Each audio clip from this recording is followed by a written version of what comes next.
मेरे प्यारे मित्रों, आप सभी को आरती अक्षरा का प्रेम प्रणाम।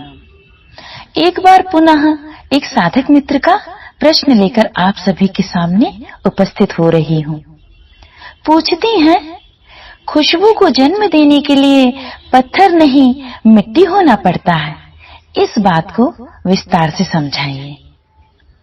प्यारी बहना, क्या तुमने कभी बादल से बरसती हुई बूंदों से सराबोर मिट्टी की सुगंध को अपने नासापुटों से होते हुए हृदय की गहराई में अनुभव किया है?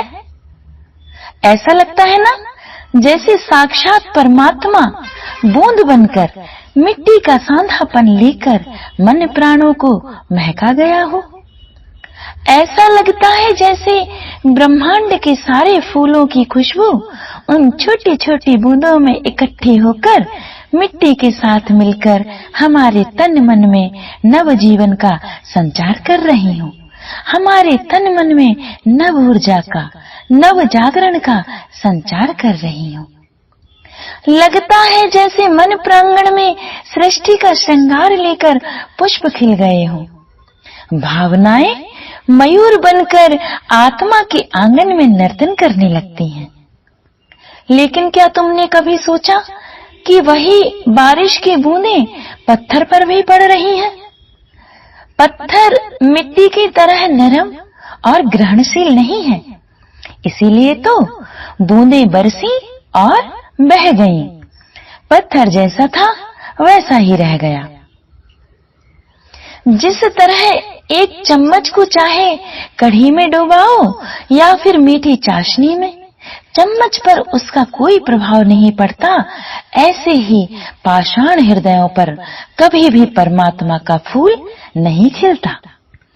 जब हम परमात्मा की बारिश में भीगकर मिट्टी हो जाने को तैयार हो जाते हैं अपना वजूद मिटाने, राजी हो जाते हैं अपने वजूद को गलाने, तो वही विराट मिट्टी में भी सुगंध बनकर महक उठता है। मिट्टी में अपने कुछ विशेष होने का अहंकार नहीं है, तभी तो बूंद पड़ते ही गल गई और जैसे परमात्मा ही हो गई।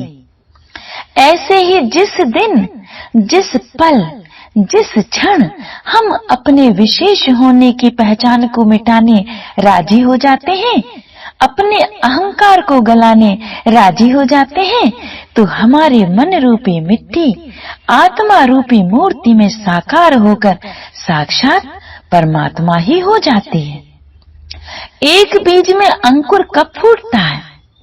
तभी ना, जब वह मिट्टी के भीतर गहरे मौन के सघन अंधेरे को स्वीकार कर लेता है। स्वीकार कर लेता है अपने आप को एकांत को सौंप देने को, अपने आप को मिट्टी की गोद में समर्पित कर देने को। तब एक दिन अनायास ही अंकुर फूटता है। अंकुर जो कहानी कहता है बीज के मिटने की, जो कहानी कहता है बीज के समर्पण की, और वही बीज एक दिन विराट वृक्ष में परिवर्तित हो जाता है। और ऐसे वृक्ष में जो फल आएंगे वह परमात्म तत्व की मिट्टी के सौंधेपन से समष्टि को महका रहे होंगे। और ऐसे फल से जो बीज निकलेंगे उनमें पूर्णता का लहरा लहरा रहा होगा। और ऐसे ही बीज के लिए हम कह सकेंगे कि बीज ने बीज तक की यात्रा पूरी की। साथियों, विरले ही होते हैं बीज जो अपने चरम संभावना को प्राप्त कर जागरण का, जागृति का शंखनाद करते हैं। धन्य है ऐसे बीज। साथियों, ऐसी ही मानवीय चेतना अनंत सामर्थ्य के साथ पैदा होती है। हम अनंत संभावनाएं लेकर पैदा होते हैं, लेकिन क्या हम दे पाते हैं उस अनंत सामर्थ्य को चेतना की वह सौंधी मिट्टी की पुण्य भूमि जहां जागरण के फूल खिल सके? हम तो बस 3 चेतनाओं में चक्कर लगाए जा रहे हैं, जागरण, स्वप्न और सुषुप्ति। इसके आगे का तो हमें कुछ अता पता ही नहीं। प्यारे मित्रों, आत्मा की दिव्य पुण्य भूमि में परमात्मा रूपी वर्षा बरसने को आतुर है। जब तक हम अपने पात्र को उल्टा रखे रहेंगे, परिणाम सूखा ही रहेगा। बस अपनी चेतना के पात्र को थोड़ा सीधा करने की हिम्मत तो करो। अंतस तक भीग जाओ परमात्मा की बारिश में। अंतर तक पूर में समा जाने दो परमात्मा की दिव्य ऊर्जा को। अपने पांचों प्राणों में बह जाने दो परमात्मा की सौंधी सौंधी खुशबू को, और तुम देखोगे कि तुम परमात्मा ही हो गए। क्षुद्रता की मिट्टी में विराट के फूल खिल गए।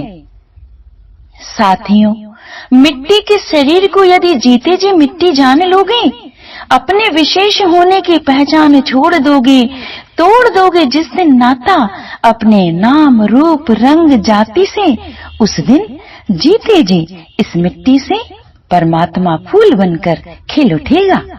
इसीलिए कहा है कि खुशबू को जन्म देने के लिए पत्थर नहीं, मिट्टी होना पड़ता है।